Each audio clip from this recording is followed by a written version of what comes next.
All right. Before we start actually tweeting stuff, not tweeting, saying stuff, I'm gonna tweet out the link and stuff from the GTD.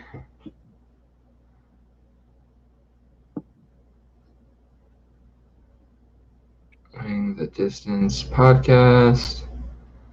All right. And then twitch.tv _sports. All right. Tweeted that. And then I got to change to my account. Just trying to get it, maximize the viewership. 3, 2, 1. Go ahead and retweet it on your account. For my 7 followers. Yeah. Yeah, I'll do that. That's true. You have 7 followers. I forget about that. I mean, I guess you really don't use Twitter, so like it makes sense, but yeah, I know. I'll go through spurts. I'll tweet I'll watch something and I'll tweet 3 or 4 live reactions, and then I won't tweet for a month. Yeah, I'm kind of the same on Twitter.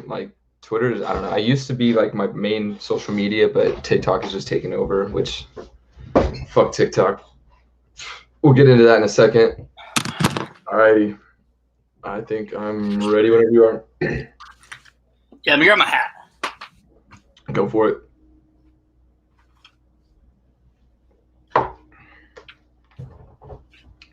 Yeah, you kind of rotate episodes doing it with a hat, without a hat. Ooh, backwards cap. Cool guy. Yep. Could you hear what I was saying? Yeah, backwards cap guy. Oh, damn it. Yeah, I heard it. All right. All right, let's go ahead and get into it. Because I'm not a happy man right now for this episode because I have to rant about TikTok now. Fuck TikTok. All righty. Well, anyway, welcome back, everybody, to another episode of the Going the Distance podcast. Today is May 19th, Wednesday night. By the time the recorded version goes up of this, it's going to be Thursday, May 20th. Hope you guys have had a good week since last episode. I'm Ryan Bonnell. Alongside me is Elijah Span. If you guys want to follow all of our all of our content, make sure to check out www.gtdsports.com. You can follow us on social media at GTD_sports or our personal accounts, as you can see on the screen. I am at Ryan Bonnell 8 and Elijah is at Elijah Spans. I would say to follow us on TikTok, but before we get into the episode, we got to cover this a little bit because recently the GTD Sports TikTok account, we've been working on it for a couple months now, posting videos basically at least once a day for the past few months. And we had a video blow up. It was about to hit 1 million views. It was literally just a video of a UFC fight. It was just a cool it was whenever Jakari snapped his arm at the last UFC event. So anyway, I posted that, gets nearly 1 million views, and I go to log into TikTok the next day, and all of a sudden I get a notification that says your account has been permanently banned for multiple community guidelines violations, which one, I don't know how. The only warning we ever got was they struck the video of the UFC, and then I appealed the video because it's literally professionals fighting. And then they said I won the appeal, so they reposted the video. So that's the only issue we ever had with the account. And then all of a sudden TikTok comes in and says we're banned. So I guess fuck me. But yeah, if I know TikTok was our biggest social media. We're about to break 2,000 followers on it. So if you followed us there, then we don't really know what to tell you right now. I've been emailing and desperately messaging TikTok's, I don't know, whoever you call it, because none of them are actual people. It's all robots. So I've been trying to do everything I can to get that back, but it doesn't seem to be going too well. Yeah. No, it's I can't trust China. Dude, I don't understand, bro. It's all computerized, and it's a problem that's happened to so many other people too, which is I was telling one of my friends about it, and he's like, yeah, it sounds like a bot did that to y'all, but then it keeps on banning us, because then you say the video got banned or whatever, then you repealed it, and then they banned the video again, and then our account got banned? No, so like they banned the video, then I appealed it. I won the appeal, and they reposted the video with like a disclaimer saying this video is performed by professionals, don't imitate it, because it's a UFC fight. Mm-hmm. And then like the next day, all of a sudden I just get your account has been permanently banned, like no context. So yeah, that's not great. And now like I don't understand, because I logged in like yesterday at some point. I tried to log in, and then it showed up, instead of saying permanently banned, it said your account is temporarily suspended. So I was like, okay, maybe that's good, suspended. Then I log in again this morning and it's back to permanently banned. But then I log in this evening again and it's back to temporarily suspended. So like, I don't know what's going on with TikTok. I haven't gotten a response from anything. But it's just it really fucking killed my whole week, man. Cause like, it was our big break. We finally had a viral video. We were gaining followers like no tomorrow. It was like all the hard work had finally paid off. And then TikTok's just like, fuck you. TikTok is definitely like the easiest and fastest way to grow like our brand right now. And yeah, sure. It's just like, because that's where we've gotten the most impressions and the most eyeballs for anything that we've done. And so for that to get banned, it's like, yeah. I don't know. It's like I texted you, like, because I guess somebody just had to have like reported it a bunch or multiple people. And I was like, wow, way sticking to the big guys on that one. Like, yeah. And I read us, right? I literally read word for word every page of TikTok's community guidelines. And the only thing that we are questionable on is we promote sports gambling. But do you know how many TikTok accounts there are that are literally dedicated to giving their sports picks? Yeah, there's dozens. There's literally one guy who has like 100,000 followers, not to give him a free shout or anything, but like sports betting education. He makes tons of videos literally telling people what to bet. So it's like, I don't get it. I don't know. I don't get what we did wrong. That's why I haven't lost total faith yet, because I really believe we didn't do anything wrong. So I really believe like they should reinstate it. It's just whether or not they'll respond in time or like see it in time. I don't know. It sucks. Yeah. I mean, like, I guess starting over wouldn't be the worst thing. Cause I mean, we did, I don't know. It wouldn't be the worst, but I wouldn't prefer it. Yeah. I wouldn't choose it.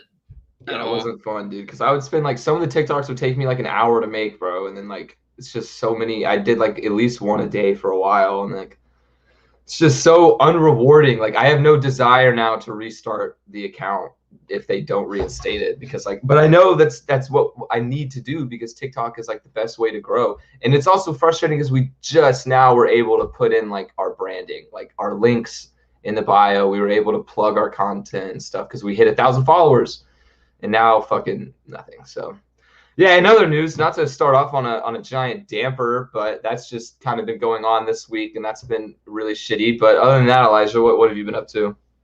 Nothing much. I'm taking like a Maymester. I'm taking a film class right now, and I'm actually kind of pissed because we did like our first assignment. It was like a 1-page summary of like 5 different chapters that we read, and I got a 65 on it.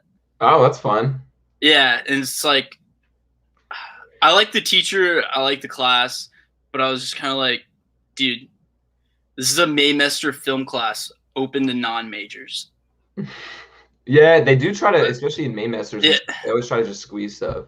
Yeah, but it's like, give me my fucking A. You know what I mean? Like, yeah, it's like, dude, I need this to graduate, bro. Don't give me, like, I'm just trying to get out of here. Like, don't fuck with me like that.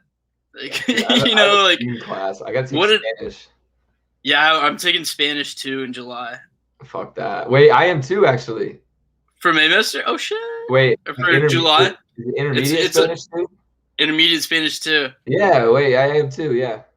Oh, that's awesome. At least right now I am. I'm considering dropping it. No, don't drop it. Dude, but if I get an internship though, it's going to be really tough to do all that. Oh, that's true. So, yeah, because that's going to be my last college class ever. Oh shit, that's true. That's weird. Yeah. That'll be in person too. Yeah. Yeah, speaking of internship, shit, Bleacher Report, Fox Sports, if you guys are watching this episode, fucking hire me. Yeah, what's up? Anyway. All right. What else we got? Oh, dude, we talked about it a little bit last week. But if this week has just been so long, I finally went golfing for the first time, like real golfing, 18 holes, and I shot a solid 118, which I'm actually kind of proud of. That's pretty good, honestly. That's like I remember one time when that's actually really good for your first time, because like the first time that I tied score on a golf course, I shot like a 150 or something like that, like something ridiculously high. I have that Top Golf practice, I've been practicing the drives and whatnot at Top Golf, but I don't know. Other than that, that was really my only like experience. I had my buddy was there with me though, telling me like giving me tips and stuff, and like a lot of times he would literally like tell me to do something, and then I would do it, and like instantly it would be better, like instantly. It was just like one little tick away. It's hard to like get better on the course though. You don't get better on the course; you get better at the range. It's like that's pretty impressive. Not gonna lie. Yeah, exactly. Or like. I don't know, because that's really good. Because I think I counted my score the other day. I haven't broke 100 yet, so I scored like a 115, like a week and a half ago. I will say though, what we did, I don't know if this is. I mean, you've met Colton, so Colton was who I went with, and he. Would you just drop with him all the time? Yeah. No. I didn't drop where he was, but what we did was like, for the first tee, like the drive off the tee, we would do 2 shots for that. Like if the first one was like into the woods, like gone forever, then we would just redo the tee shot and then play it from whatever that was. Oh, you do a breakfast ball?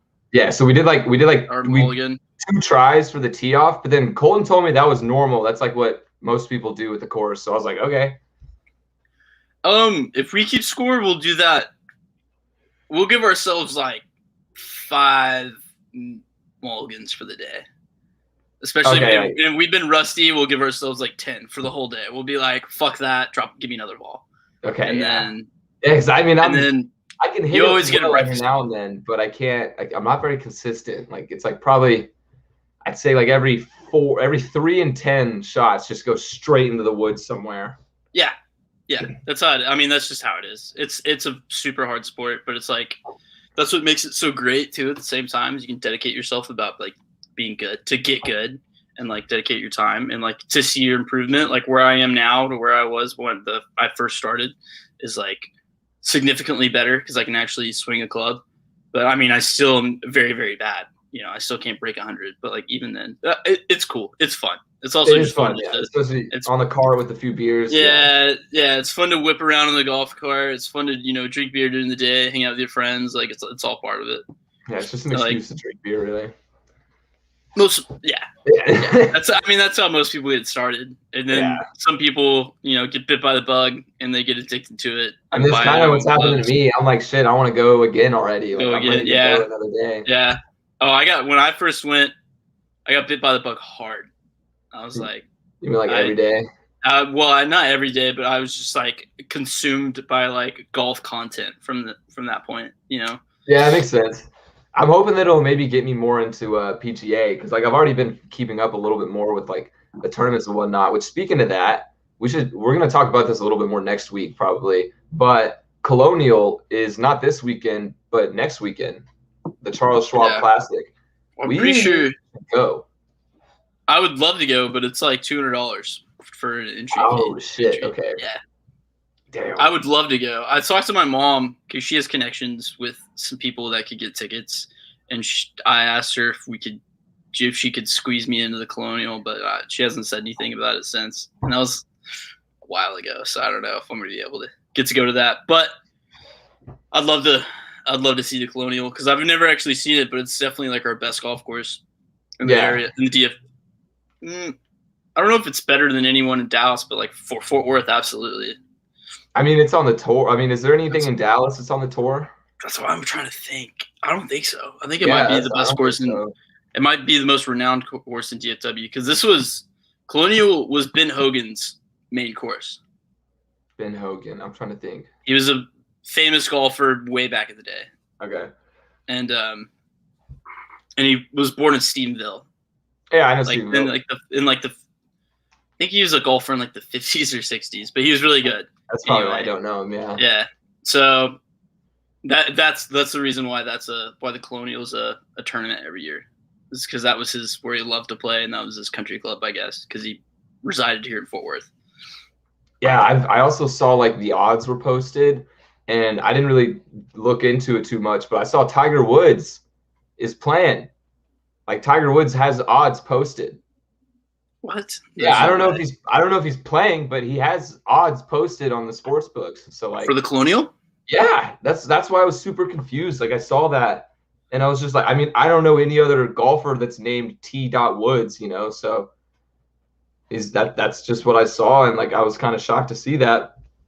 And then whenever I searched up, is Tiger playing at Colonial or is Tiger playing at the Charles Schwab Classic?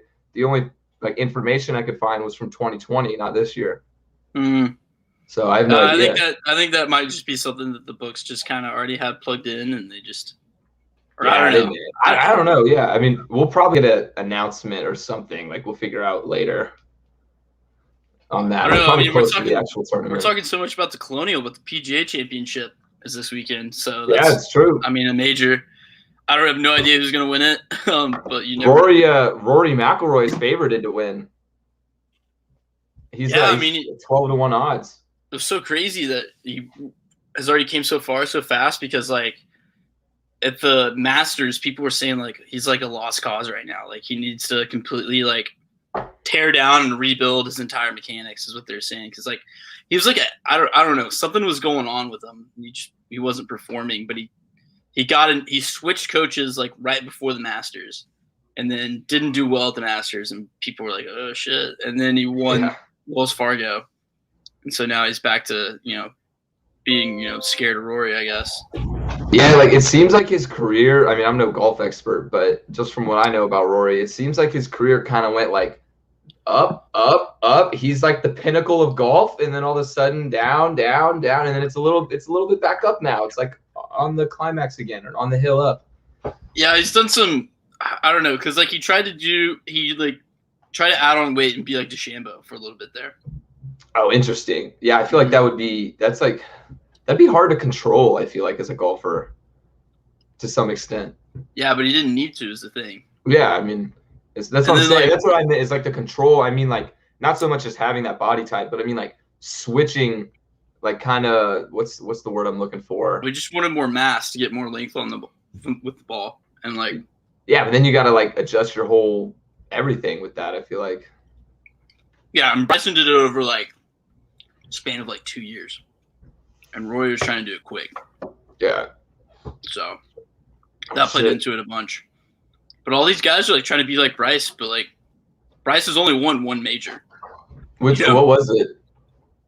I think it was the PGA Championship last year.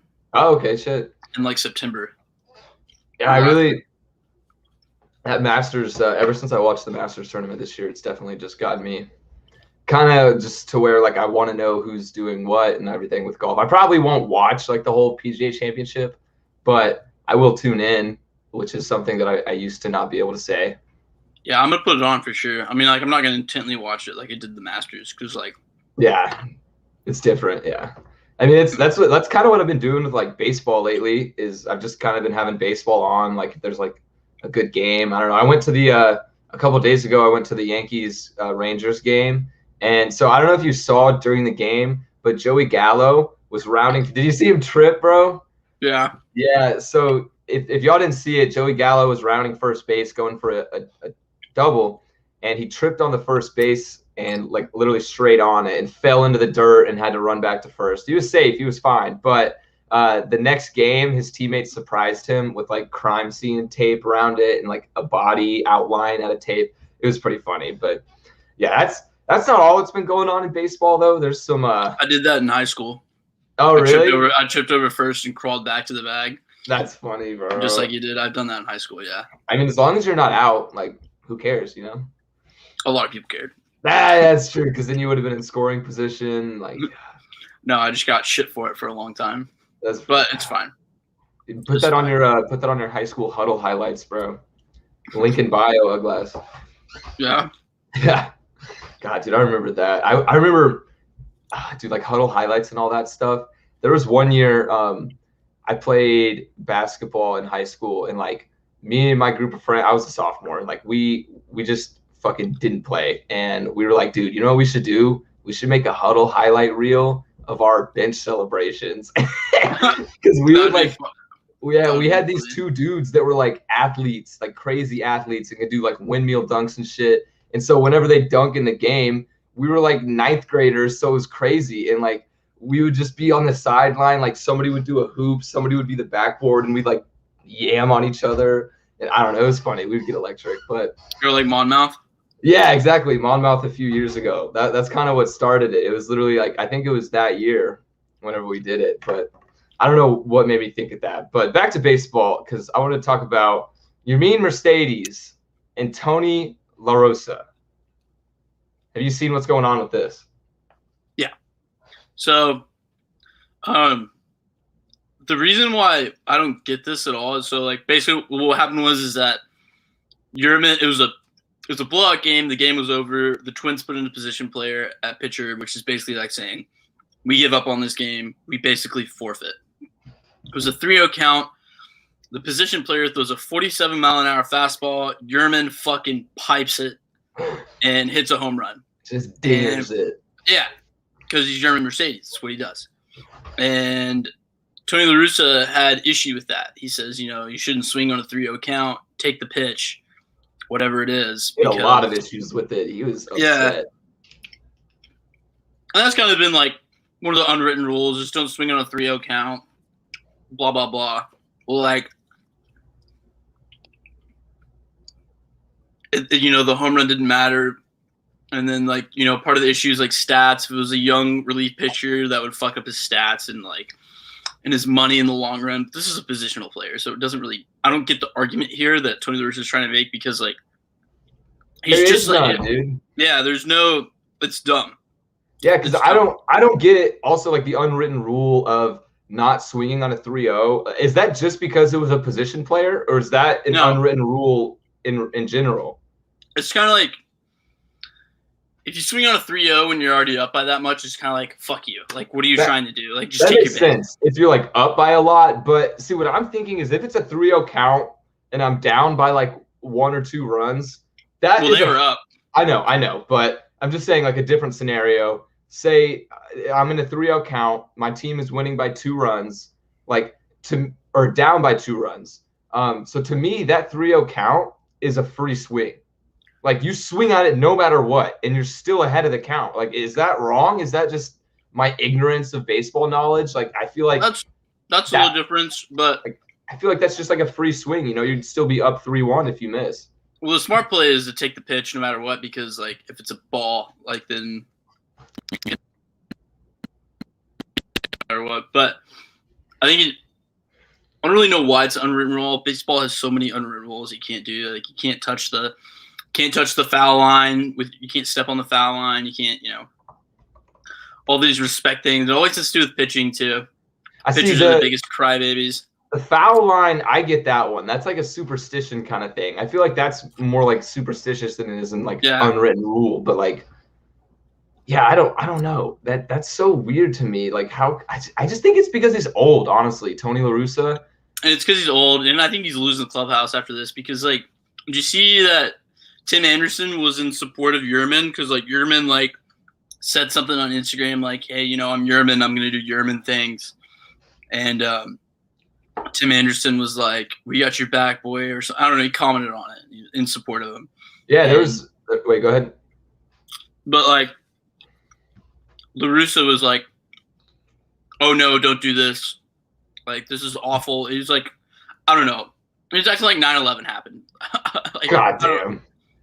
Yeah, well, I saw other players tweet about the situation too, or like take to social media about it. Like Trevor Bauer, he kind of was like, if I'm the pitcher and it's a 3-0 count and you hit a bomb on me, he was like, that's my fault. I'm not going to be mad at you. And so it's just like, I mean, I guess you can kind of say it's different because it's a position player, but it was the Braves, right? No, it was the Twins. They were playing the Twins. Mm-hmm. Yeah, White Sox and Twins. So it's also the Twins' fault. How the fuck?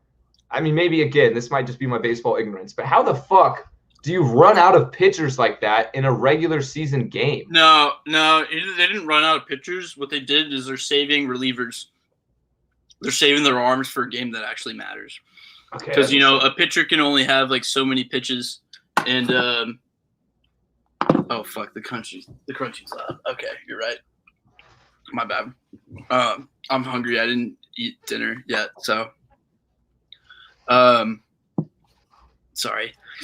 Okay. So anyway, so they do that to save relievers' arms because they can only pitch like an inning or two, every so often.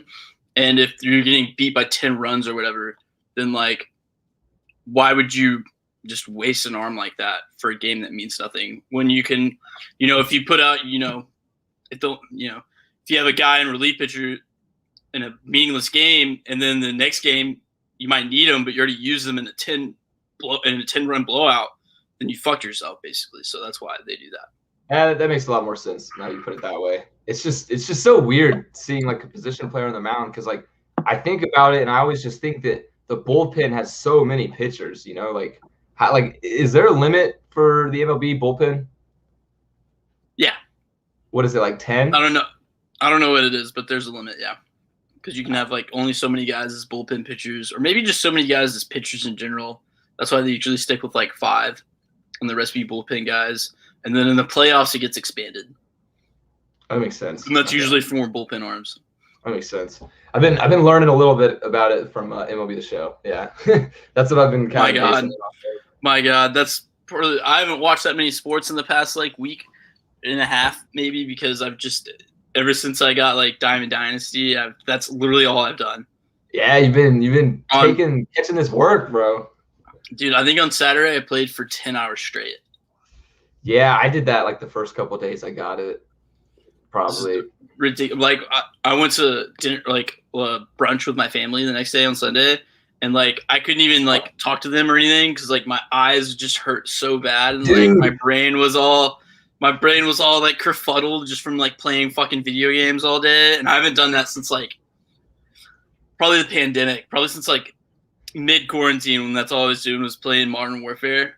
That's all there was to do. Yeah, I remember that. That's all there was to do. So I haven't done that in a long time. So yeah, that game too. Like I don't know what it is about MLB The Show in particular, but like whenever I'm like at bat, I'm fucking leaning in. Like oh, dude, yes, I'm right on my monitor. Yeah, I'm zoned in on the strike zone, dude. Like I can barely even talk to people because like I have to read the pitch. I'm like, wait. Okay, we're good. Okay, yeah. Yeah, dude. Or like, I think what it is when you get a perfect and you see like the perfect in the corner, plus mixed with the sound of the bat, how the bat cracks, is like, just that. They made that sound perfect, and it's like I get like such like a little high from it, Dude, yeah, it's just a rush of dopamine every time I hear that. I don't know what it is. Oh, and you just see it go, and you see the player do like the little strut that they do. It gets me every fucking time. I'm like, I want more. Yeah, and then you hear the announcer say "swung on" and "crushed." Like, yeah, such a good feeling, dude. Oh my God, it's just like pitching. I like pitching. Getting a strikeout's fun. That's like always like if you put a curveball in the dirt and they swing at it, you're like, fuck you. Yeah, you do that to me all the fucking time, dude. God. Yeah, I mean, like it works. It does, yeah. You and your changeups. The changeup to the dirt always gets me, and I don't know why. Yeah, it's like picked up on that. Yeah, I know you picked up on it a lot last time we played.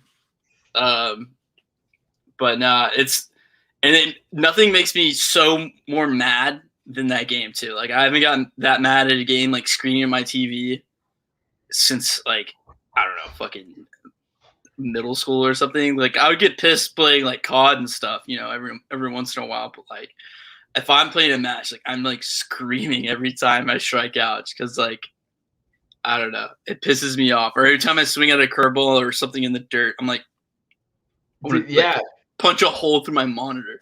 I feel like the reason though is because like most sports games or like even video games in general, like Call of Duty, say like if you get shit on, chances are it's because like the other player is just cracked. Like they're really good. But like in MLB, like it's like 50-50. Half of it is your fault for like throwing that pitch, and then the other half is them being good at hitting. So it's like whenever I do something wrong, it's always like fuck, like I should have done better, like because like I know what to do. It's just my fingers can't do it fast enough. Yeah, I don't know. Yeah, but I mean, I think MLB The Show though is definitely taking over as the best sports video game. Yeah, I think it's better than 2K now. Yeah, I do too, which is weird for me to say because I've literally like never played baseball video games until now. I've always been a FIFA guy.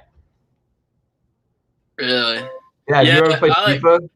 Yeah, of course. Like I used to play FIFA a lot, and then as a kid, and I played a little bit of FIFA 20, and I like FIFA. FIFA is definitely probably like the second or third best sports game. 2K used to be the king until I discovered the show, and then like Madden, I love Madden. I've put the most hours into Madden over any other sports game, but it's fucking trash. So like, yeah, it just doesn't get better. It doesn't get better by year and stuff like that. Football is just not like a sport that you can make a video game out of. You know what I mean? Like, there's too many like. I mean, you can. I think it translate. I think you can. NBA needs to do a better job. Yeah, it's just hard to make it well, and I just think they've kind of like given up on like improving it. They're kind of like, okay, this is what we got. Let's just update the rosters type shit. Yeah, they've gotten pretty complacent. Plus, like Madden Ultimate Team makes them so much money. So like they really don't have, every year.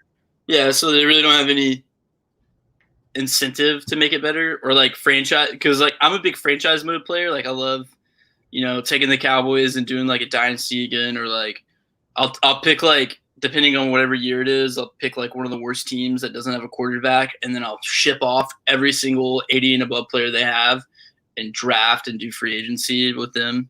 And then like usually I'll move them to like London or like Austin or something. And, yeah, it's fun. Yeah, it's fun. But like it's so dead now. It's like it's so bare minimum. It is, like, yeah. I don't know. It sucks. The franchise, it gets mundane after a while. That's why that's what I'm liking the show. It's new. Yeah, it's new. Diamond Dynasty is the way to go. But yeah, before so now we are about to be joined by our guest for the week, Colton. He, if you guys remember, a few episodes ago, he came on to talk about some NBA, and we're gonna do that in just a little bit, in a few minutes. But before we do that, before we bring on Colton, Elijah, I forgot to ask you my would you rather question of the week.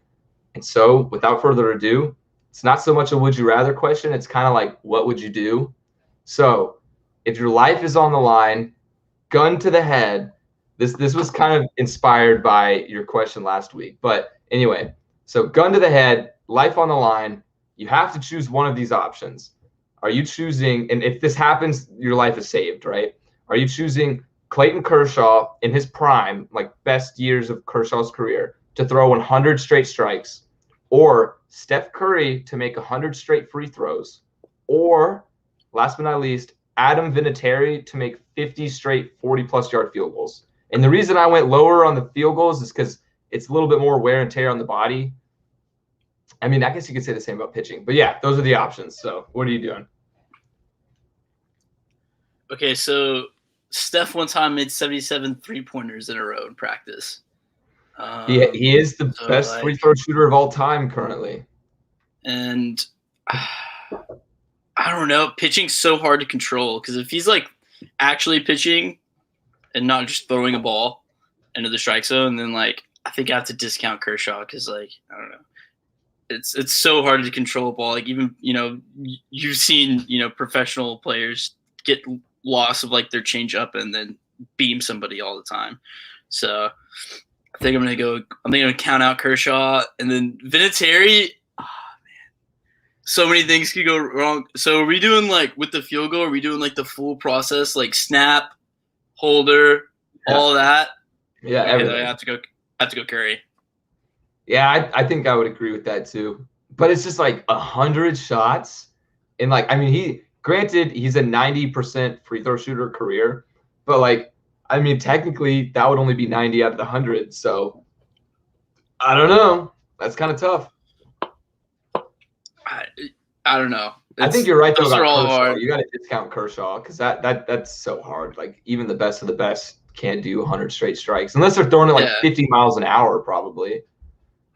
Yeah, if they're just tossing the ball, like sure. Yeah, but if they're actually chucking it, then yeah, probably not. So mine is, would you rather swing at a 3-0 count with Tony La Russa as your manager, or would you rather get in the passenger seat in a car with Tony La Russa? I'd rather swing on a 3-0 count. Fuck you, coach. I'm hitting dingers all day, dude. Your main had the right idea, dude. That's what I would do. Every player should do it too. I mean, I really just don't see a problem with it. So yeah, because you are aware of his DUI history. Yeah. Yeah, so getting in the car with that man is probably pretty dangerous. So yeah, that's an obvious choice. Good call. That's funny though. Yeah, what a guy. He's been iconic this year, like just in general. Like I feel like there's been a lot of stuff going on with fucking him the White old, Sox. dude. Yeah, and he's outspoken too, like very outspoken. Dude, he's almost like Trump, but for baseball. Yeah, in a way. Less active on Twitter, honestly, because he just says all this shit, and you're just like, dude, just like, if you can just shut the fuck up and do your job, like you're gonna be better. You're gonna be better off. You're doing okay. Like, yeah, you're making your money, bro. Let's chill out. Yeah, and they're also the best team in baseball right now. But I'm sure there's probably gonna be some clubhouse issues after that. Do they have the best record right now? I think so. If not the best, then one of.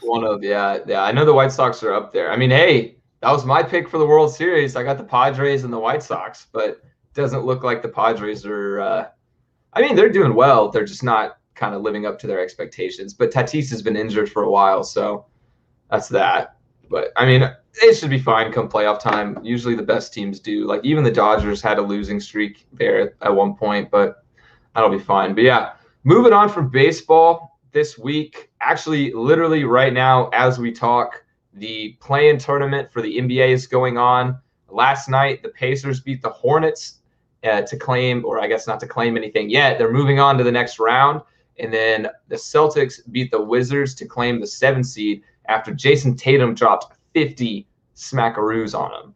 So good for Jason Tatum. Always love seeing him. But yeah, we are going to be joined now by Colton Jacob Bison, our resident NBA connoisseur to say, and yeah, we will be right back in just a second.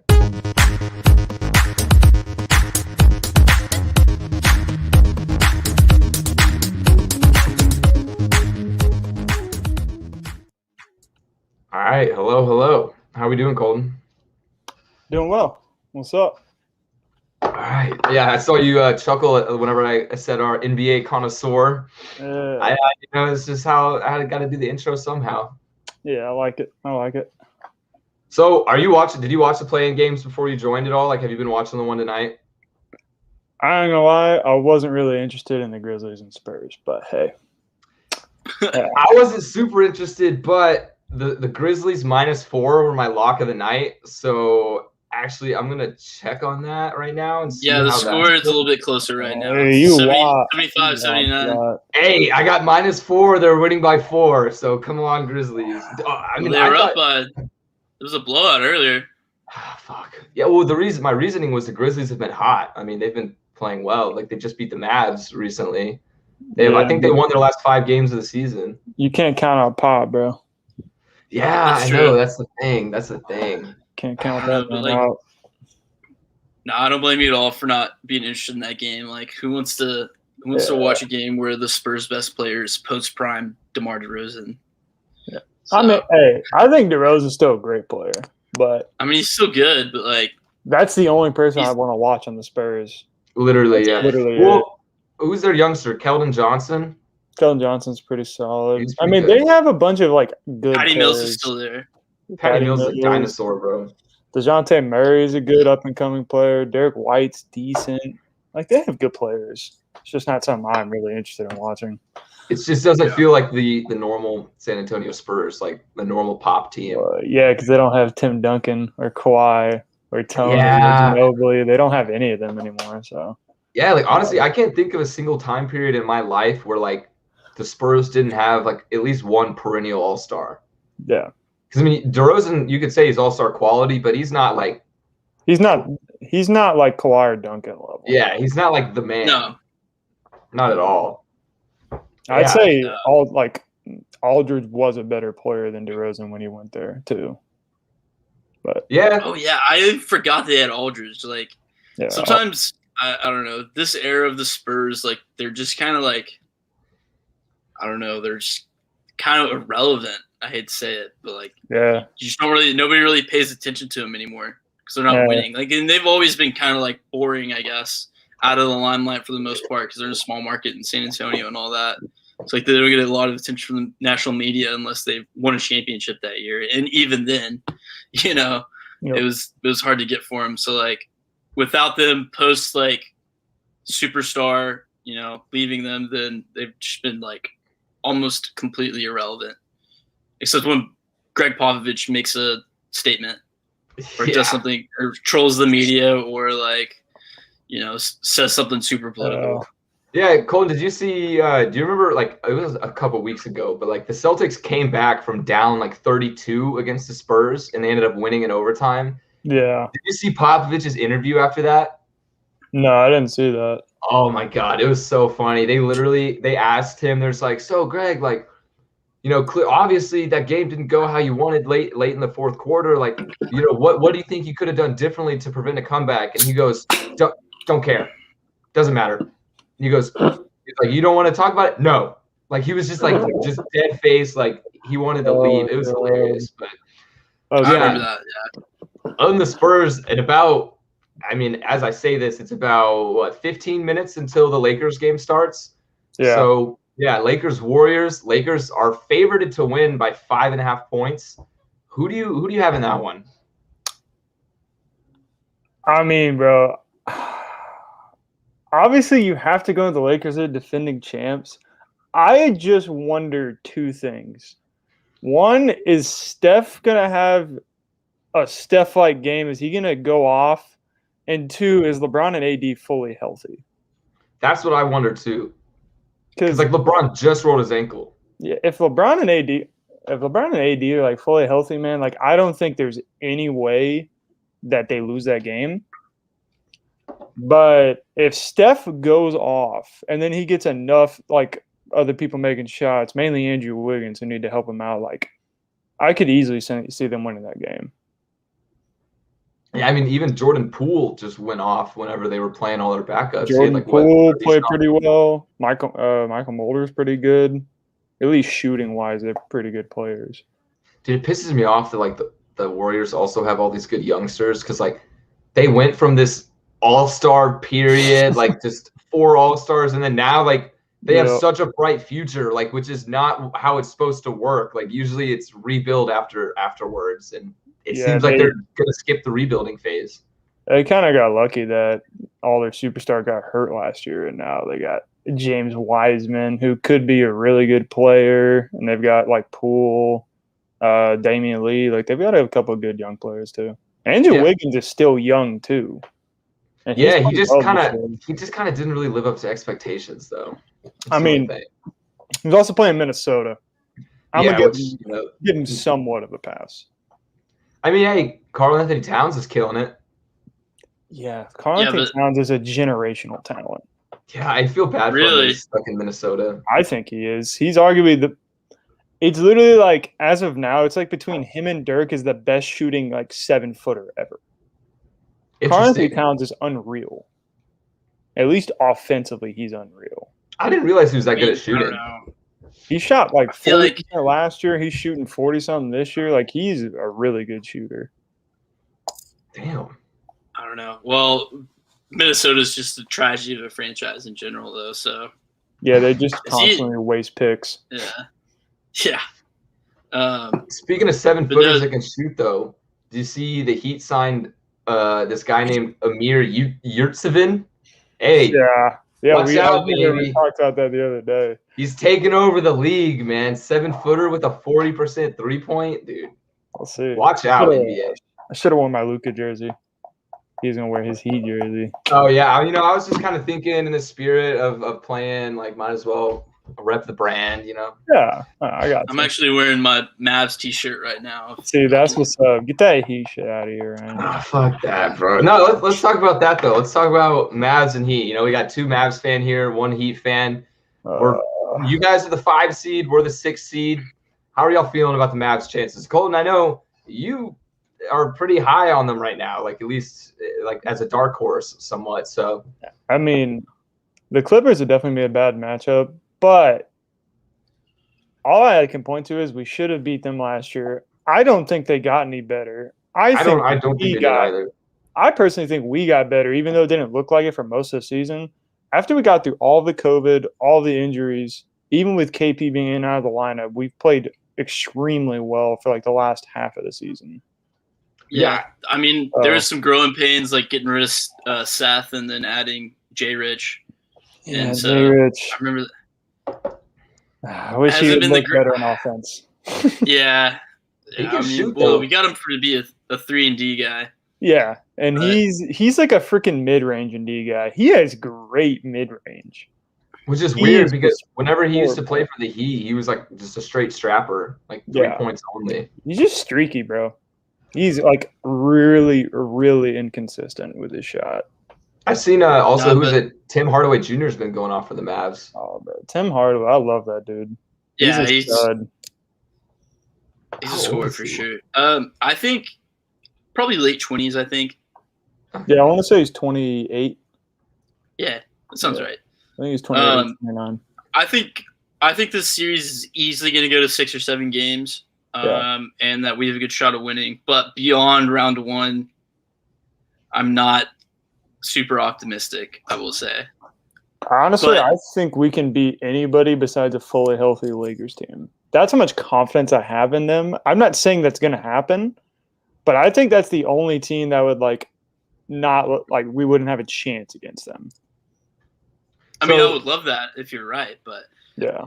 You guys, the winner of the 4-5 game would play the winner of the 1 and 8, right? Mm-hmm.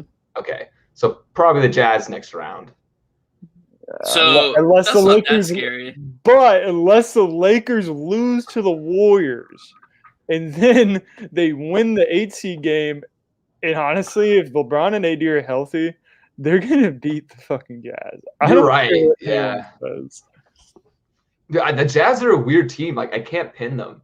It's like they're good. They're really good, but I still just don't trust them at all in the postseason. Like this is probably like the least respected 1 seed since the Hawks. Yeah. 7 years ago. I agree with that. Easily the least respected 1 seed since the Hawks. Well, yeah, their odds right now to win, like their betting odds, are plus 650, but then the Lakers are plus 500. I mean, it's because everybody knows crazy. that the Lakers should have been a top 3 seed. They are. I mean, like healthy, they are. Like no doubt. Yeah. So I don't know. The Lakers literally won the title, and I think they got better in the offseason. For sure they did. They had great offseason hands. I mean, even during the season, they got better with Andre Drummond. Watch them lose both these play-in tournament games. I just want them to lose against the Warriors tonight just because I think it'd be funny. And I'd love to see LeBron cry about the play-in tournament one more time if they lose against the Warriors tonight. So I like chaos again. I've said that before. I'll say it again. I live by that. Yeah. I want chaos, and so that'd be great if they lost tonight, and to see them probably. I guess it'd be even better if the Spurs end up pulling it out. They're making a comeback right now. I think. Let me check the score. Well, anyway, it's a tight game. So if the Spurs win, 85-87, Grizzlies right now. But 5 minutes left. If LeBron loses both tournament playing games, that would just be comical. Because like I'm pretty sure the whole reason why the NBA set this up is so Zion could probably get in the playoffs again. I agree. Like they did last year. Part of it. Oh yeah, it's a big part. So you get their biggest marketable stars in the playoffs. I mean, it's a business after all at the end of the day. Yep. And so if the biggest marketable star, LeBron James, isn't in the playoffs because of what they created. I bet they'll get fucking hilarious. I bet they'll get rid of it if he doesn't make the playoffs. Instantly. I wouldn't be surprised. They might even restore it and just go, hey, wait, never mind. Like, we fucked up. Like, but actually, fuck you, 9 and 10 seeds. You guys are in. Like, that didn't count. That was a really big joke. April Fool's, guys. We forgot to tell you. We were just testing out a new format. Wanted to see how it would go. Yeah, it's just a test run. Yeah, just a test run, dude. But no, let me paint this scenario for you guys, and let me know what you think. So we got Lakers losing to the Warriors, okay, and then they beat whoever it is, Spurs, Grizzlies, hopefully Grizzlies for my bet, but they beat that team and they make it as the 8th seed. And then if the Lakers go to the finals, okay, and they beat the Nets with KD, Kyrie, James Harden, is LeBron the greatest player of all time? I knew that's where I was going. When you knew I had to bring it up because it's fucking it. We can't ignore it. No, it's like honestly, every year I'm asking this question. I feel like, you know what I mean? It's like every year I'm like, oh, if he wins the ring, is he the GOAT guaranteed? But then nobody fucking like admits it. And so it's like, when will it finally be the point where it's like LeBron's the GOAT? I would say, dude, even at this point, it's already like 50-50. I don't think you can go wrong with thinking MJ or LeBron's the GOAT. I mean, I agree. I mean, personally, I'm on LeBron's side, but I agree. It's like you can make a case for both 100%. I don't even think I'm on either side anymore. I just think they're the best two ever. I think after watching The Last Dance, I'm on Team MJ. I'd say it. I've been on Team MJ ever since. Bro, actually, watching The Last Dance made me more Team LeBron. It kind of made me realize like how shitty of competition he was going up against. And like, I don't know about that. Also how he literally did nothing ever without his other All-Star teammates. Like what did LeBron do without All-Star teammates? LeBron has a better record when his All-Star teammates are injured and off the court than he does with them on the court. Well, it's because LeBron literally makes up the entire offense. Michael Jordan played in a structured offense his entire career. It was structured around him. Not just around him, though. It was the triangle offense. They ran it with him on or off the court. I mean, they ran the triangle offense. LeBron is literally like, pick and roll with me, and everybody fucking get to the corner. I'm going to throw you the ball if you're open. If not, I'm going to take it to the hole. Like, that's like 90% of his offense, which fucking works. Exactly. That's the only reason I don't like that stat, though. It's like, it really seems like his teammates don't know how to play when he's not there. They don't know how to run shit when he's not there doing everything, which, I mean, is a good and a bad thing. Yeah, but my point with that, though, was not so much like just the offensive scheme, but it was more like the long-term success. Michael Jordan has literally never won a series without Scottie Pippen. He never beat the bad boy Pistons. LeBron has beaten the best team in NBA history. Didn't he not beat the bad boy Pistons? What? But who put Jordan never beat the bad boy Pistons. Not because they broke up by that point. But who hit the shot to put the dagger in the Warriors? Whatever, dude. The shot. Yeah. That's the same. I mean, like, I agree with you. Like, LeBron or MJ, you can make a case for either. But like, that's just literally the same argument that you're making right now, dude. But you could say that. Oh, LeBron saw his teammate open with a better shot. He was doing better to set his team up to win than he would be to be selfish and take the shot himself.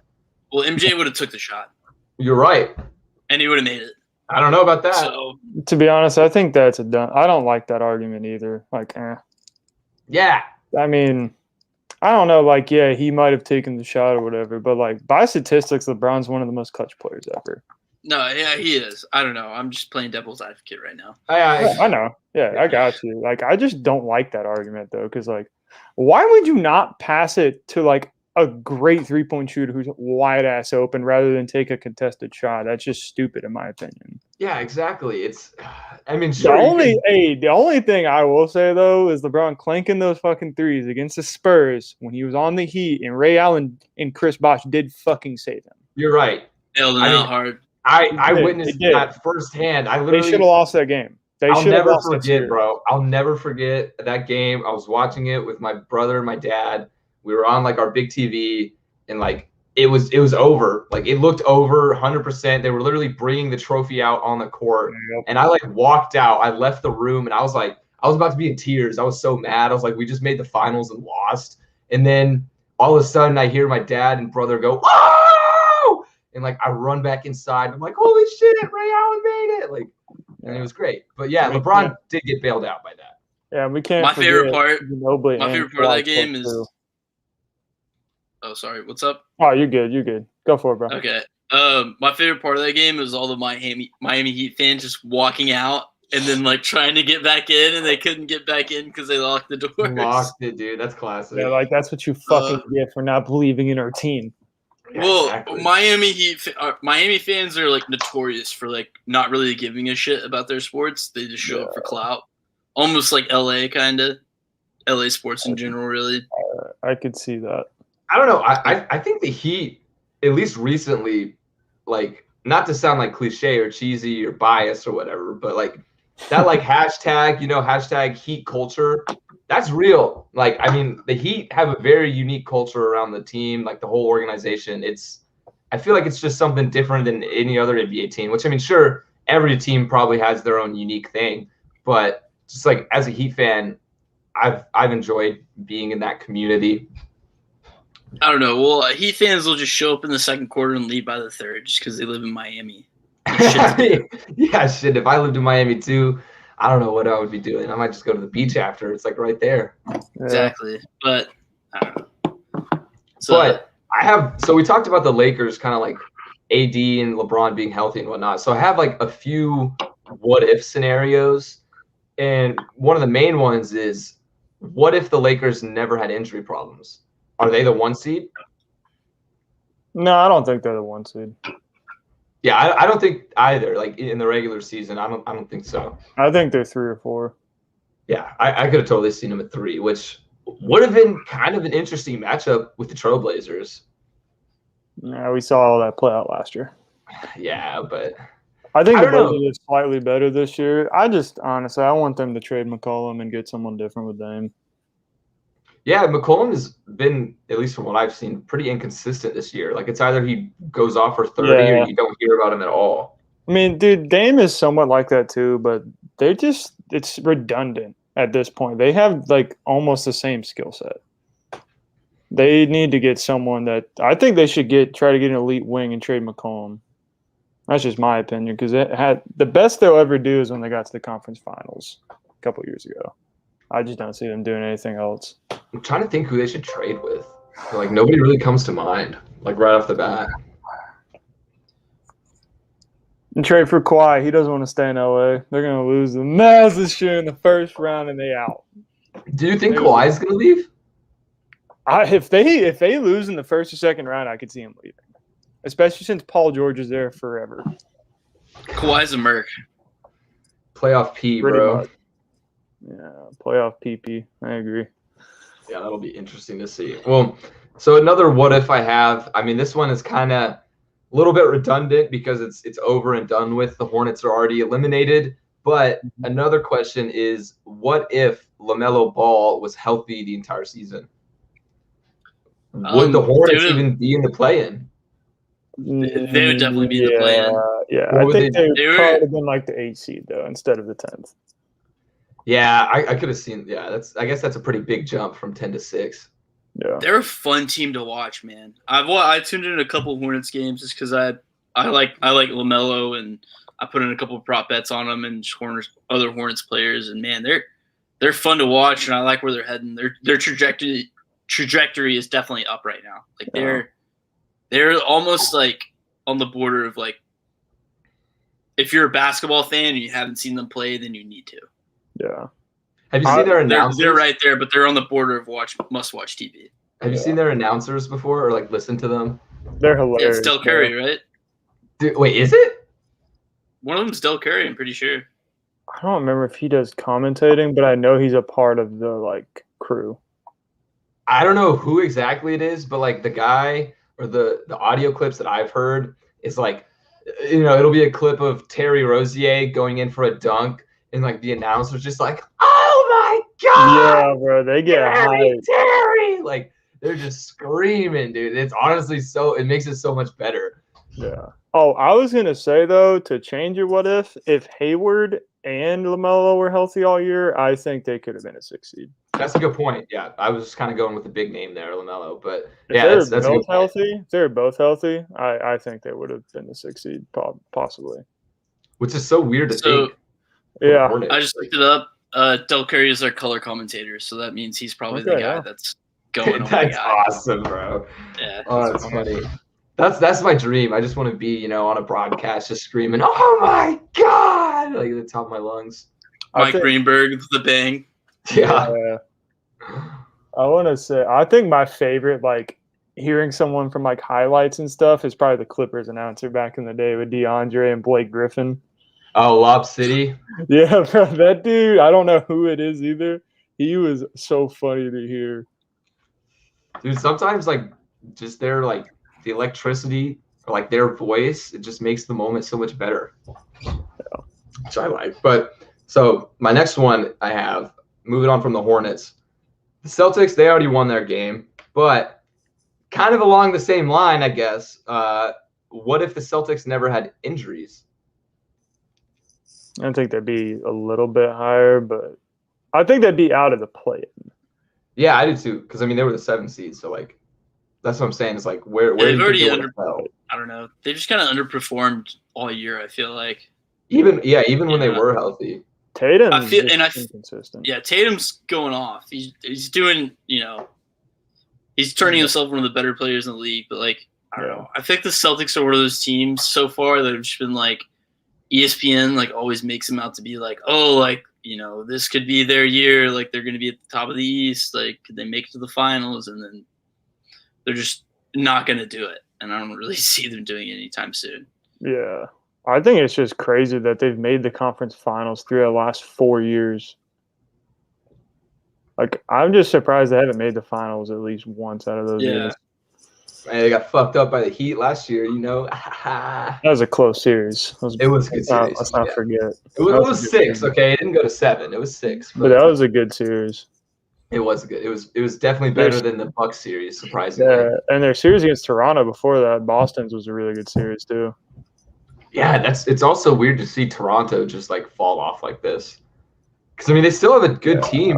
Van Vliet, Pascal Siakam, like Van Vliet did not play good this year. I watched a few of their games, and then I looked at his stats too. I was like, damn. I don't even think he was shooting 40% from the field. Yikes! Didn't he get a big contract? He did. Yeah, that's probably why. He got paid. He's chilling now. I feel like that doesn't really happen in the NBA that much. I know that shit happens in the NFL like all the time, it seems like. I feel like that doesn't happen in the NBA, really. That's true. It is definitely more of a football thing. Yeah, because after the NFL, they're like, shit, I'm not going to get hurt. Yeah, exactly. Well, shit, I mean, Elijah, how do you think Dak's going to do now with that massive contract? Do you think he's going to still produce, or is he going to be dog shit? Dak's a baller. He's going to do great. I hope he does. Well said. No, he's he loves the game too much to give up. I agree. I don't think he's going to coast. Too much of a competitor. I don't think he would coast at all, especially being drafted so late. No, especially like quarterbacks. Quarterbacks usually live up to their second contract. That's true. Running backs. There's more running backs. Yeah, like running backs don't live up. Zeke's fucked. We need to cut Zeke. Defensive, some defensive players will quit out, but quarterbacks for the most part, like they'll live up to that second contract. Unless they didn't deserve it at all. I'll say that. Was Dak deserved money, but did he deserve the largest contract in NFL history? I don't know. It was bigger than Mahomes? Second largest. Oh, you're right. Second largest, and yes, he did.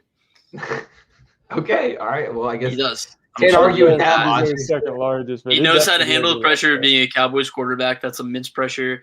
He knows how to be in the spotlight. He's a gamer. He's a competitor. If we had him in our lineup, then he would have been. We would have been in the playoffs, and without him, we were a god awful team. So that's all I have to say about that. Yeah, with Ryan. I'm a Dak defender. I like Dak too. I think Dak is really good, but I do just want to point out what type of spotlight has he been in other than Monday Night Football? They've literally never made the playoffs. What? The spotlight of being a Cowboys quarterback, you're constantly scrutinized by the media. I mean, like, you're always on Sunday Night Football or Monday Night Football. Well, that's what you say. Other than like prime time, 4 to 5 primetime games a year. You know how big of a deal that is.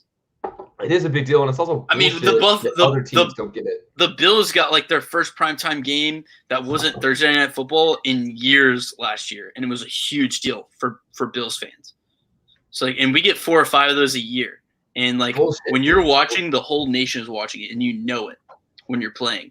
And so you have a pressure on you to perform better. And Dak fucking excels with that. So don't come at me with that, dude. Okay, Don't come at me with that. But okay, I get that. But I mean, yeah, okay. It's just my thing was the playoffs. But I mean, I guess, yeah, it's pressure for prime time and whatever. But he's won a playoff game. He's 1-2. Okay, I didn't think they'd been in the playoffs with Dak. That's what I thought. And if I remember correctly, we should have beat the Packers like 3 or 4 years ago. Yeah, we should have. Aaron Rodgers went God mode on us and beat us. Yeah, well, he's our Achilles heel. We know this. Yeah. I mean, who did we win? We won in the wild card round against – who was that? I want to say it was remember. Seahawks.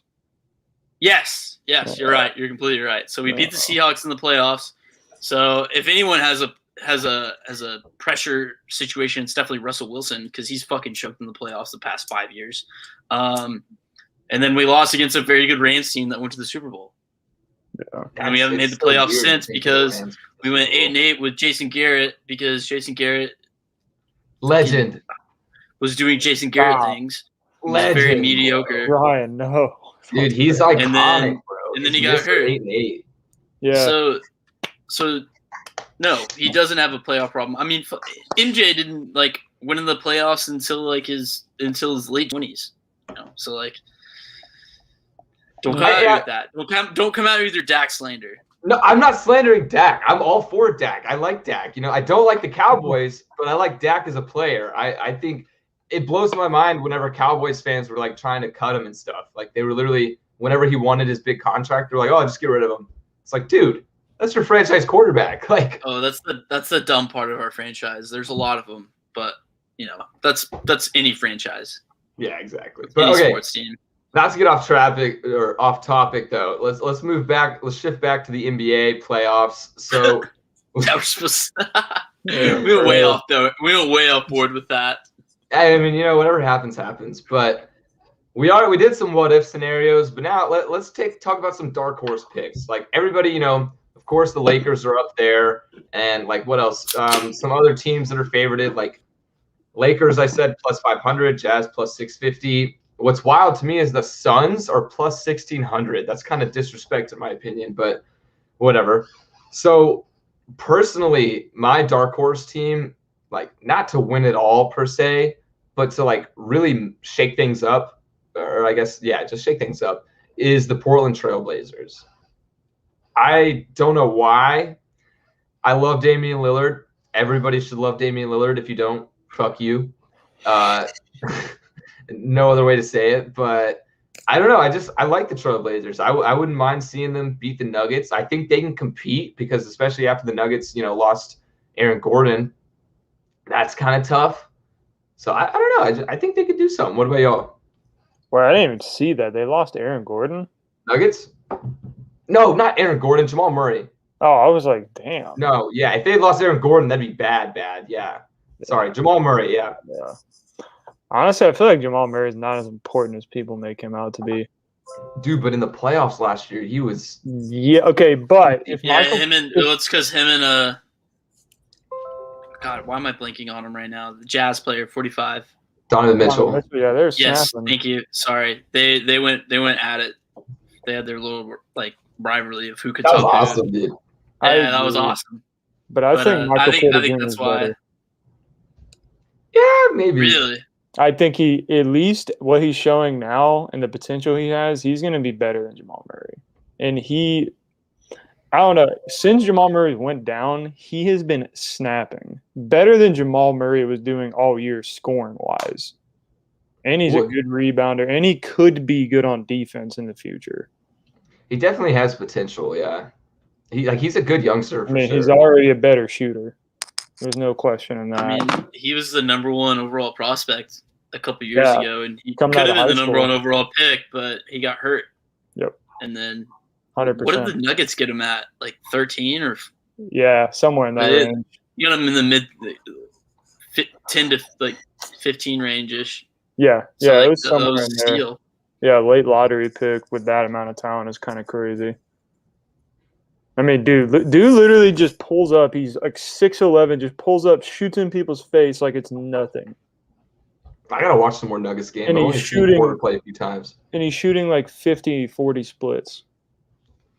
Damn. Did y'all see Tony Snell? Did y'all see Tony Snell finish 50-50, 100? Why? Because he plays like 5 minutes a game or something? Okay, yeah, but I mean, you still can't discount it. It's still pretty cool. Like, he has not missed a free throw in a game since 2019. He's shot 100% for the past 2 seasons. That's pretty dope. I want to know how many he's taken, though. That's a good. Yeah, I want to hear that. That's still cool, though. I respect it. Especially, it's harder to go in and shoot free throws well when you don't shoot a lot either.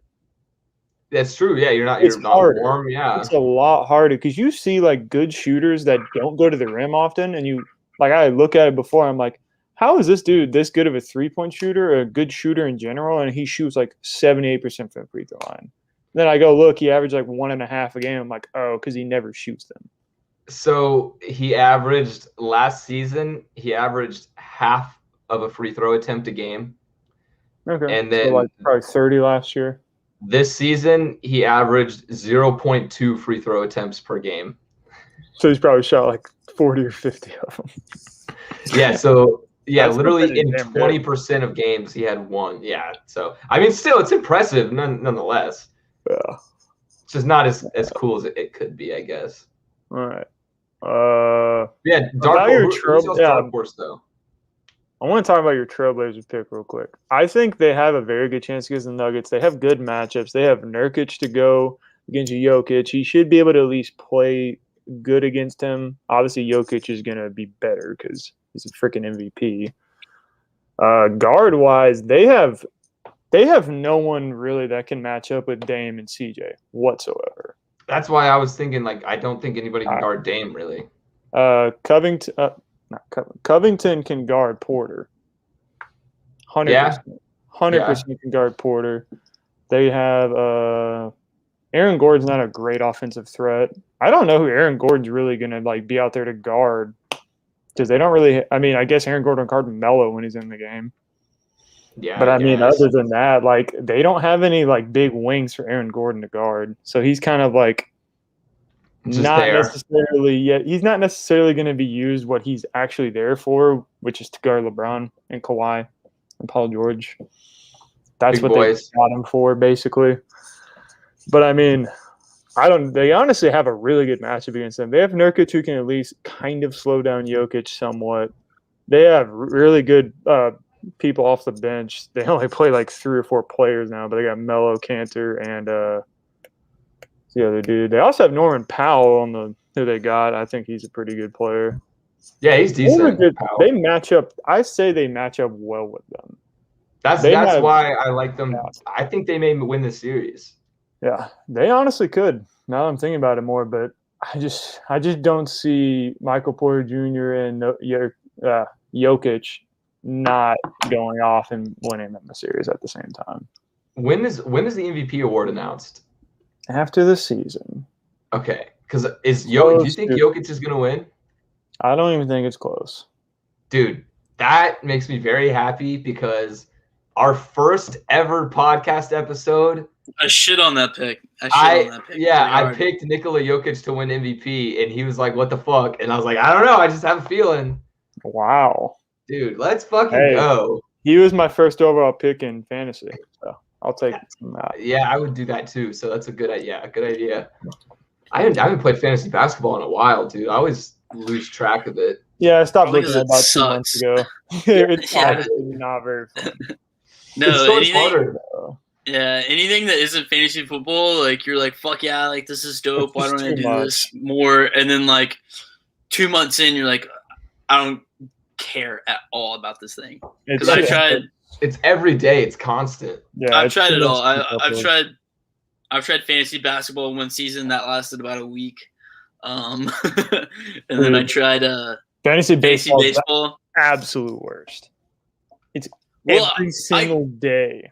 Yeah, it's every single day. That's why I've tried it too, and it's fun for like the first 2 weeks. Yep. She's like, "Oh, this is sick!" Like, yeah. Because it's fun with those, because like you check it every day for the first 2 weeks. You're like, this is awesome. Because like that's one thing like about fantasy football is like you check it. Sometimes I'll check it every day because I'm a football nut, and I'll be like, oh, like this, and that, and like when are the games gonna be played? I can't wait. And that's why I was really excited about fantasy basketball or fantasy baseball. I'm like, I could do this every day, and then like a week later, I'm like, I have to fuck with this every day. Yeah, it literally goes the complete opposite direction. Yeah, that's why fantasy football is the GOAT. Like, I mean, because it's just once a week. You know exactly when you have to set your lineups by. Like, it's the same thing every time.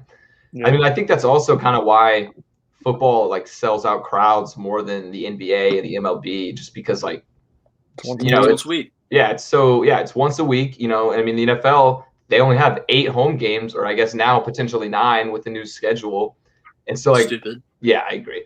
But like that's it, and then but like for the NBA, they have 41 home games a year, and then the MLB they have 81. So it's like I'll just catch it next time. So yeah, there's no urgency just because of that, honestly.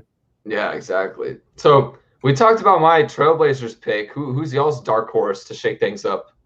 You want to go first, Elijah? Nah, you go ahead. Bro, I want to say the Mavs, man. I really do. I really have confidence. There's plenty of arguments as to why. I could see it. Luka's the best player in the league. Take us to the championship. Put that in fucking writing. Okay, I'll cement it right there. We can clip it. We can just clip George Strait, write now. This down. George. Oh man. I don't know. Dude. Write it in stone if you want to. That's like my honest pick. I mean, if you count the Suns, because what you were talking about with the odds, I think they could easily make it to the finals. Yeah, like that's crazy. They are plus 16, like 16-1 odds to win as a 2 seed, which is like unheard of for one of the top seeds. They have arguably the best floor general in the league in Chris Paul. They have a top 10 scorer in the league in Devin Booker. They have 2. Okay, I'm not going to call Jay Crowder elite anymore, but he's an elite role player. He's an elite 3-and-D wing role player. Mikal Bridges is an elite 3-and-D player. They have a very good young center in DeAndre Ayton. They have one of the best backup point guards in the league, Cameron Payne. They have Cameron Johnson, who's a good role player off the bench that can strap. Like, they're just loaded. Dario Saric, who's been a great backup 5 and 4 for them, who can shoot, pass. Like, they just have a really good and deep team. Yeah, which is so weird. Is arguably the clutchest player in the NBA. Chris really Paul, clutchest? Yes. I mean, he's hit a few daggers for him this year. Statistically, how he makes plays. He's only had like one really bad choke in his entire career. And that was the Clippers versus OKC when they should have won the title that year, to be honest. But we talked about it a little bit last week, but like I think what's just so impressive with Chris Paul is mostly like just his effect, like just in general, his entire effect on the team. Yeah. Literally everywhere he goes, they get better. Yeah, which is absurd. A sizable amount. Yeah, dude, it's weird that I guess you could say the Suns would technically be a dark horse because they're just being overlooked. Because of Vegas odds and the fact that everybody is young and doesn't have experience besides Chris Paul and Jay Crowder. Yeah, I could see, dude. I was so sad when the Heat lost Jay Crowder, man. Like, why did they not sign him back? We kind of needed to get rid of him, like in order to make space to get Oladipo. Well, Oladipo, and then you guys have to re-sign Duncan Robinson this summer. You have to re-sign Oladipo too. Duncan Robinson's gonna stay. I'm not. I know, but I'm saying you have to re-sign him. You're right. He's gonna get way more money. Yeah, he's gonna get money, bro. He's probably gonna get 15 to 20 million a year. Yeah, dude. I don't know what he's getting paid right now, but I know it is not. Bro, I bet it's maybe $1 million. Yeah, maybe. Because I mean, we signed him from the G League, so like. Exactly. Yeah, dude, that's crazy, bro. He went from the G League to starting in the NBA Finals within a year. He's a savage, bro. Dude, I think, like, I know I'm a little bit biased because I'm a Heat fan, but I think by the time the career is over, if he keeps playing the way he's playing, Duncan Robinson will be the best shooter of all time. Cap, he's not being better than Steph Curry. I don't care what you say. Shooting percentage has already been better the last 2 years. Yeah, we'll see if he keeps that for a whole career. That's what I said. That's what I said. Don't shoot it off the dribble like Steph, bro. No, you're right, and I mean, there's totally a difference between spot up shooter and He might be the best spot up. He could be the best spot up shooter ever, or like off screen shooter. that. Oh, off screen is where he kills it. It'd be between him and Clay, in my opinion. Yeah, off screen. That's what I was gonna say. Is I think Clay is also arguably the best spot up shooter ever. And I think Clay just takes hard ass shots, and that's why his percentage is like a little bit below what Duncan's is. Yeah, Steph. I think Steph, though, off the dribble, without a doubt, Steph is the greatest shooter of all time. We're also discounting Joe Harris. Joe Harris is a strap god. He is cold, yeah. Damn, dude. He is unreal. It used to be Kyle Korver back in the day, the spot up shooter. Kyle Korver was really great too. Yeah, that's like all he did though was just go in and do that. Is Yeah, he still Elijah. playing? No, he retired. Okay. Yeah. Yeah, thankfully he was old. Anyway, my dark horse pick. Kind of cheating a little bit by picking a 3 seed, but I'm picking the Bucks for my dark horse. Everyone's kind of forgot about them. I feel like they're really slept on right now. I count them as a dark horse for sure. Yeah, like at this point, the way that they're being talked about, they're a dark horse. Yeah, you know, I agree. I could see a scenario where they come out of the East that they can really their only threat, to me at least, is the Nets. I think the Nets are the biggest threat in the East right now. I think they're way more of a threat than the 76ers. What about the Heat? And they still have the best player in the league in Giannis Antetokounmpo. Okay, he's not the best player in the league. Let's not go that far. You get clamped 2 years in a row in the playoffs, you can't be the best player in the league. He's the best regular season player. Oh, yes. I honestly agree. He's top 5, though. Yeah. Oh, yeah, top 5 for sure. He's top 5. But Top I can't 3. put him as – I think that's arguable. Yeah, I think he's definitely up there. LeBron, KD, and Giannis. Yeah. That's my top 3, at least. Yeah. Easily. Yeah. Yeah, I agree though. The Bucks definitely have been like it's honestly shocking how the narrative around the Bucks has gone from like, early last season, the Bucks were kind of like the face of the NBA in a sense. Like, it was Giannis, like the Bucks were dominating everybody they played. Like they were being heavily promoted and stuff like that. But then now it's like I don't know what it is. Maybe it's just because of the 3 seed. But yeah, they've been completely overlooked. It's weird. Bro, you know why. It's literally because the last 2 years, they should have got swept by the Heat. Then the year before that, they won 2 and then got swept after that by the Raptors. And Giannis played – he didn't really, play bad, but he did not play up to the level he had played in every other playoff series and in the regular season in those 2 series. Yeah, are you talking about the Heat? The Heat series? The Heat and against the Raptors, too, the year before. Yeah, he definitely underperformed against the Heat because, I watched that whole series. I literally, as a Heat fan, I was like, all right, we're playing the Bucks. I guess that's GG's. Good year, good run. Clamped them. Yeah, we fucked them up, which, I was going to be shocked if we took it to 7 last year, but then they won in 5, which was just weird. And like I said, they should have won every single game. Yeah, even the one they lost was close. I think that's when Giannis got hurt at the end of that game, and then it kind of looked like the Heat just started coasting because they thought they were going to win since he was out. And Chris Middleton started sniping. I mean, Chris Middleton, you can't forget about him. He's pretty good. Chris Middleton's a great player. I'll never forget when I saw, I think it was Bleacher Report last year, top 10 people in the playoffs, and Chris Middleton was 10. I was like, I don't know about that. I don't know about 10. I mean, he's a great based off his playoff performance, maybe. He's a great player, but I don't know about 10. If anything, I think Jrue Holiday is arguably better than him. Yeah, I think so. I think he is. I think they're even at least. Jrue Holiday, I don't know. They're both borderline all-star players. I would say a few years ago for sure, but Jrue Holiday, I don't know as much now about him. He's still to end things off on the NBA, I want to hear y'all's final prediction. Who's going to be in the finals and who's going to take it? Okay. So I know it's a tough pick. I'm going with the Lakers out of the West. I think the Lakers are going to do it. And then in the East, I can't say Miami because I'm just going to sound biased, but you're wild if you think they're going to make the finals. You're wild. You're nuts, dude. Yeah, honestly, that's what everybody said last year. Ryan, you're a worse Miami Heat fan than I am a Cowboys fan. No shot, Yes, bro. yes, No yes. shot. You are. The only You reason are. is because I think You're we can such beat a the fucking Bucks. bad Heat fan. We can beat the Bucks. We did it last year. Why can't we do it again? Okay, but y'all ain't beating the Nets. You're not That's- beating the that's what I'm Sixers worried either.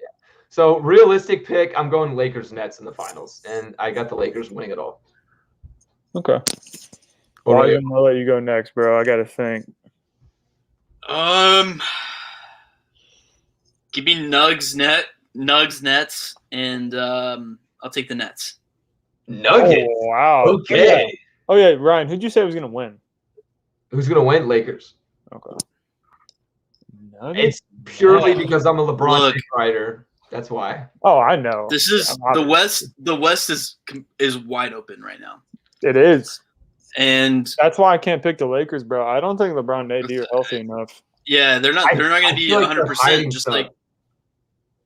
Like hiding information. Like, I feel like I they're don't more know. hurt than they're telling us. Oh Like, no, yeah, that's what I mean. Yeah, they're more hurt than they're telling us. I Yeah. agree. No, I wouldn't be shocked at all if they pulled it.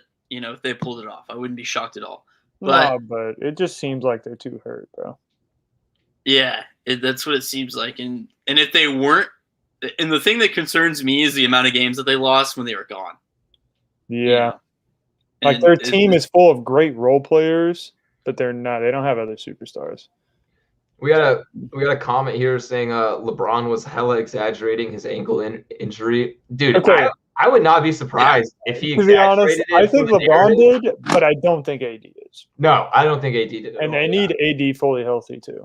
Yeah. Oh yeah, for sure. Like I have no doubt LeBron's still going to snap in the playoffs. But if AD is giving you what he gave you this entire year, I don't think you're winning the finals. I don't think you're getting to the finals. That's true though. Did you see though that LeBron after the injury he said he'll never be 100% again? Yeah, I still think he was trolling.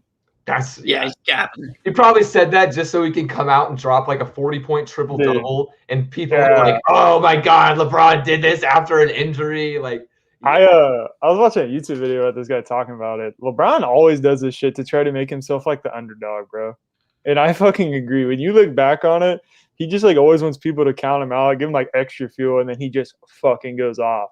Which I love it. I mean, if you're at that high of a point in your career, what is going to fuel you? You know what I mean? Like, you got to find something to fuel the fire, because he's literally just expected to be the best every time he steps out on the court. So it's like, I totally see it. But yeah, I could totally see him exaggerating that just for the narrative, which would be a hell of a narrative if they win. I mean, it'd be a good story. But yeah, we will talk about a little bit more NBA playoffs next week as the series get underway. And who knows, maybe Colton will come back and give us some more NBA knowledge. Yeah. Oh yeah, let me give you my pick. Oh, I forgot about that. Yeah, I forgot. Yeah. Okay. God. I'm so torn on the Sixers and the Nets, bro. I'm so torn. I'm so torn. Only because if Joel Embiid stays fully healthy, stays fully committed, Ben Simmons is in attack mode, I think they beat them. That's going to be no one on that team can touch Embiid. Dude, yeah, Embiid's They have Ben Simmons, Matisse Thybulle, and Danny Green to guard Harden, Kyrie, and KD. No one on the Nets has a chance at doing anything to Embiid. Nobody. Yeah, that's true. But I mean, like, nobody. Who on the Sixers though is going to shut down KD?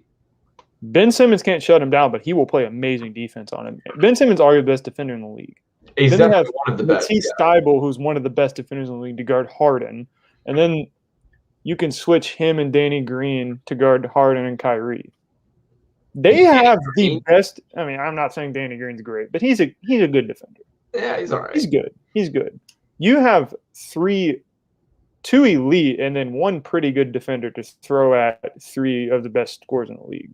They have the best matchup, the people that can actually guard people on that team. So do the Bucks. Like, the Bucks have good matches for the Nets too. Yeah, I would like to see the Bucks. I would like to see the Bucks in the Eastern Conference Final. Actually, no, I wouldn't. I don't want to see them beat the Heat, but I'm not gonna lie. I'm gonna pick the Suns. Suns, okay, I like that. I'm picking the Suns. I'd like to win it all. No, I don't know. Suns out of the West. Dude, honestly, I think it's Suns and Nets. I think that's what I'm going with. Suns and Nets, and I think even though I say all those things, I think the Nets are going to end up winning it all still. I just don't. I think I still got got to give it to them. See, yeah, I thought about picking the Suns too, but outside of Chris Paul, they're just too young. This is their first time in the playoffs, and playoff experience definitely matters. So that's why I picked the Nuggets, because they're a somewhat playoff experience team, and they're still young, and Jokic is the MVP this year. So I mean, by that accord, I would have picked the Jazz. Donovan Mitchell's a fucking killer in the playoffs, but that's true. That's true. They don't have enough scoring power outside of him. Yeah, Bogdan's a good player. He's just inconsistent. Yeah, it's honestly I feel like the Jazz it's weird that they're the 1 seed. Like based on their roster.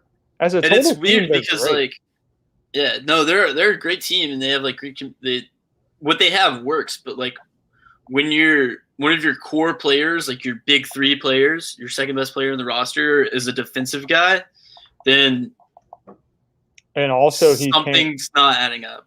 And he also can't guard pick and roll with elite ball handlers either. He's too slow. He's a rim protector. Yeah, he's one of the best rim protectors ever. But he can't. Yeah, guard. I mean, but in the playoffs, matchups are what matter, and that's the only reason I can't pick them. In today's game of space, at the end of the day, it's not going to work out for you. To be honest, I think my dream matchup is to see. There's 2. I'd like the Lakers and Nets, and the other dream matchup would be the Sixers and the Nuggets. Oh, I'd like be to interesting. see arguably the best 2 players in the league go at it, or the best 2 centers in the league go at it. Neck and neck, bro. That would be lit. I think Lakers Nets would be the most entertaining. I wouldn't mind either. I mean, either way, I'm gonna watch every game of the finals. But I'd love to see Jokic and Embiid go at it, bro. That would be so. That would be fun. Bro. Yeah, I just can't imagine the finals without LeBron. Oh. It happened 2 years ago. Bro. I know it happened, but it's I still can't. I can. I don't know. He's getting up there. Who knows? Literally in an hour, they could have lost to the Warriors. Who fucking knows? I'm looking forward to playoffs without LeBron, honestly. God, you're a hater, bro. I'm not a hater. I'm not a hater. Hater. I fully ever since LeBron won that last NBA championship, it literally turned my opinion on him around. But it's almost in the NFL, you see the Pats in the Super Bowl every year, and you're just kind of you like. And I'm not a Pats. I like the Pats, but I want to see some new faces. I want to see some new storylines. I get that aspect of it. Yeah, that's kind of my viewpoint. If LeBron goes to the playoffs again, what are we all going to be talking about? We're going to be talking about the GOAT debate again. That's true. Cool. But if we see somebody new, we're going to talk about where have they been, how they got there, and the struggle that they did to get there. A new story. I agree. Yeah, a new story. So that's my thought process. Okay. Sorry. Not yet. I'm not a LeBron hater. Whenever I'm you're not one of those guys. I'm not a fucking clown. Okay. It's good. No Mickey tweets. Yeah. God damn it. No LaFraud. Fucking no I hate when people say LaFraud. Dude, shut up, bro. I'm not fucking stupid. Of course, he's the second best, if not the best player of all time. Duh. Yeah. Got it right the second time. Yeah. All right, boys. All righty. Appreciate you coming on again, Colton. Dropping some more NBA knowledge on us. Of course. And then I assume we'll both be watching the Warriors-Lakers game as soon as we log off of this. So that'll be good stuff. Yeah. Sure. All right. Well, appreciate you coming on, and we'll see you next time probably. All right. Cool. See you guys. Peace. Thanks for having me on.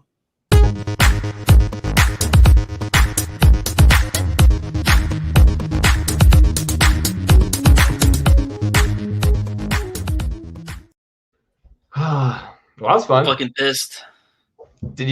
Are you checking what I'm looking at, dude? The Rangers got no hit. I was about to say that right as we came back, dude. God damn it, bro. Second time this year. Literally, I'm pretty sure we've been no hit twice.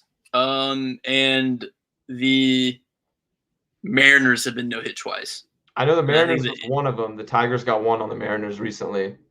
Yeah, I'm pretty sure they were already no-hit earlier in the year. I think. I don't know. God damn, bro. It was Corey Kluber, bro. I know. And we had him for a year, and we let him walk. Bro. We didn't even let him walk. We declined his player option.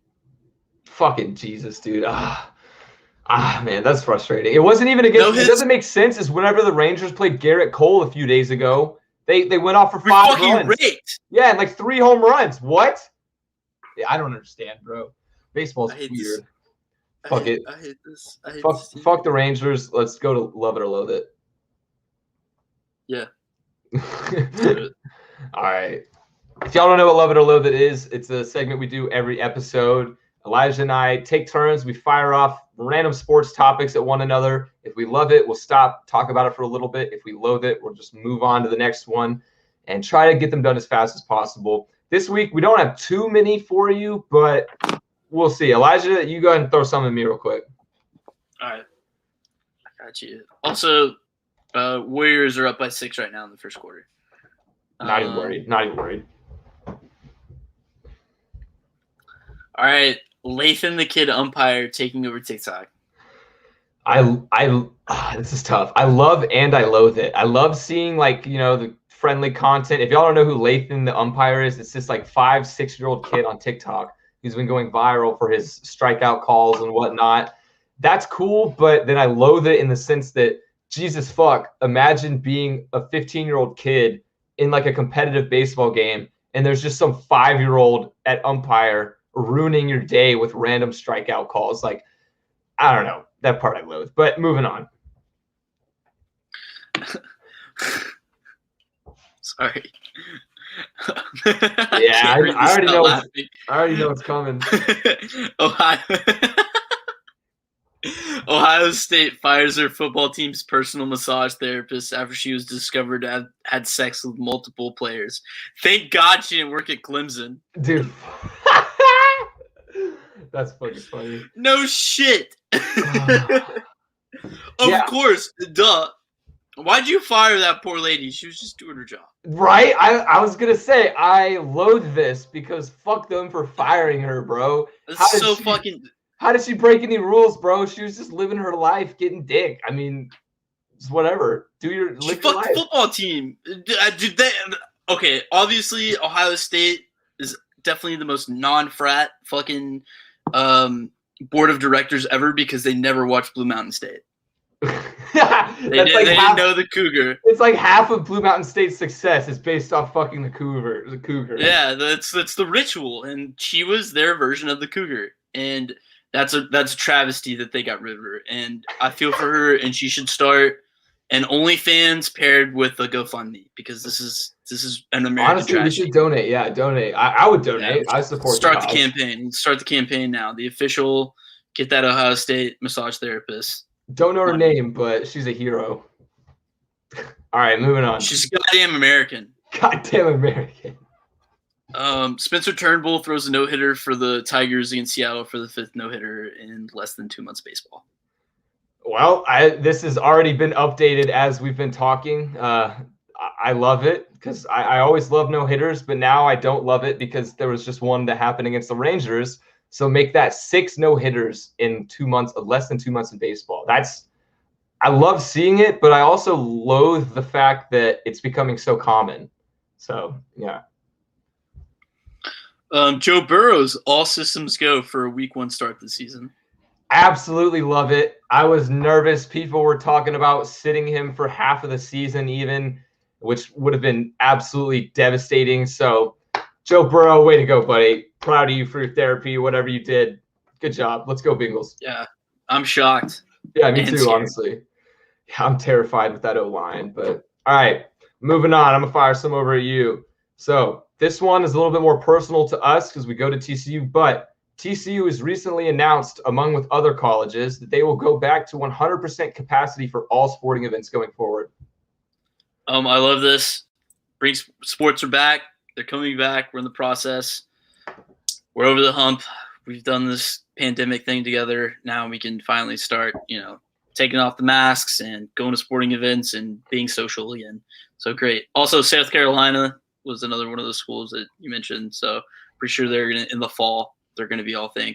Hopefully this is a sign to come forward. And like Roger Goodell said, he expects 100% capacity. So let's hope we see that in the NFL this year, because I'd love that. Yeah, same. Just even watching on TV, the fans in the background are just make it better.